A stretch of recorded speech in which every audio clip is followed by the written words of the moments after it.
Ilmu Pratiwi, Anda ada di mata kuliah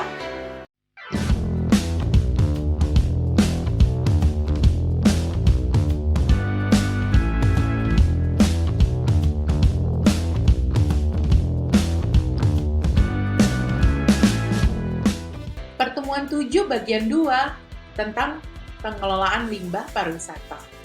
Mata kuliah sanitasi, hygiene, kesehatan, dan keselamatan kerja untuk pariwisata. Kali ini saya akan membahas mengenai limbah cair. Nah, macam-macam limbah cair nih ada dari macam-macam ya, bisa dari pertanian, gitu, bisa. Kalau di pertanian tuh misalnya air irigasi itu terkontaminasi dari pestisida atau insektisida. Atau dari industri, misalnya air yang terkontaminasi zat kimia pada saat proses produksi industri tersebut. Pembangkit listrik, air yang tercemar batu bara gitu ya. Dari pertambangan, air digunakan untuk pemurnian mineral tambang. Pariwisata, limbah domestik dari perhotelan dan restoran. Rumah tangga sama ya, limbah domestik dari saluran perumahan. Kalau rumah sakit, ada limbah domestik dari rumah sakit. Pengelolaan limbah cair rumah tangga ya, kalau kita lihat gitu dari masing-masing rumah tangga ini sebenarnya ada saluran ya, ada saluran limbah. Lalu saluran limbah itu sebenarnya harusnya kalau dalam lingkungan pemukiman itu masuk ke bak kontrol gitu. Nah, dari bak kontrol ini sebenarnya dia harusnya setiap lingkungan perumahan itu punya biofilter sendiri gitu ya. Dari biofilter ini lalu dia juga ada bak klorinasi, terus baru dia bisa masuk selokan gitu. Jadi supaya air bersih itu juga masih banyak di permukaan gitu, jadi tidak menumpuk itu limbah cair. Lalu limbah cair lainnya adalah berbentuk tinja gitu ya.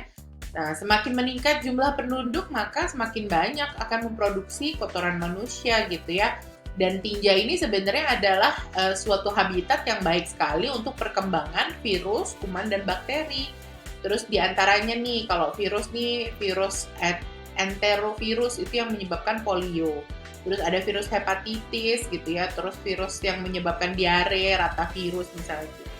Atau bakteri nih, bakteri yang banyak berkembang juga di tinja, misalnya Bacteroides fragilis atau Escherichia coli ya, atau Enterococcus itu cacing gitu ya, jadi mengandung telur-telur cacing.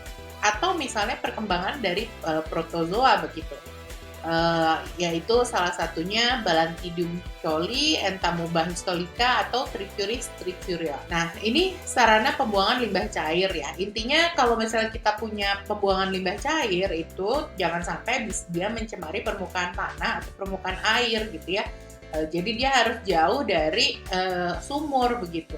Dia juga tidak terjangkau sama binatang pengerat, lalat, nyamuk, dan lain-lain. Makanya memang biasanya bak septic tank itu harus ada di bawah tanah dan dia dibuat satu infrastruktur sendiri gitu ya, tertutup gitu dia. Nah, dia juga tidak boleh menimbulkan bau dan kecelakaan, jadi dia harus memang ditutup gitu tempat. Lokasi pengolahan limbah cair atau liquid waste treatment plant gitu ya, dia tidak boleh dekat dengan perumahan, minimum 500 meter. Terus air limbah itu bisa mengalir dari tiap tahap urutan prosesnya. Dia juga tidak boleh berada di daerah banjir, sama lokasinya harus cukup luas. Kalau pengelolaan limbah ini bisa kita lakukan dari mengurangi sebelum dihasilkan atau pada saat pengolahan limbah itu, dan juga pada saat pembuangan limbah. Nah, cara kita meminimalisasi limbah itu biasanya satu, kita ngurangin volume. Dua, kita ngurangin konsentrasi. Terus kita juga bisa dengan mengurangi sifat beracunnya, atau kita mengurangi tingkat bahaya yang berdampak sama lingkungan gitu ya. Nah, kita tuh sebenarnya dengan melakukan minimalisasi limbah itu sebenarnya kita punya keuntungan ekonomi. Salah satunya misalnya gitu ya, ada biaya pengolahan limbah itu pasti berkurang ya, karena kan jumlah limbahnya berkurang. Terus juga mengurangi biaya perizinan dan produksi gitu, karena peningkatan efisiensi sebenarnya gitu.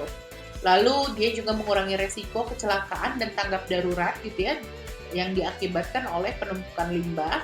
Lalu dia juga bisa mendapatkan tambahan keuntungan gitu, karena ternyata ada beberapa limbah-limbah yang sebenarnya dia bisa dipakai untuk kegiatan yang lain, misalnya limbah-limbah yang bisa jadi kompos misalnya gitu. Nah, ini daftar referensi buku-buku yang saya pakai untuk bisa dipelajari juga gitu ya. Kita akan lanjut ke video berikutnya, itu video pertemuan 7 bagian 3, masih tentang pengelolaan limbah pariwisata. Kalau ada pertanyaan bisa dilayangkan melalui email saya atau hubungi saya melalui DM Instagram. Dan kalau mau dengarkan cerita-cerita saya lainnya berkaitan sama pariwisata, bisa juga masuk ke Spotify saya, itu di Pratiwisata.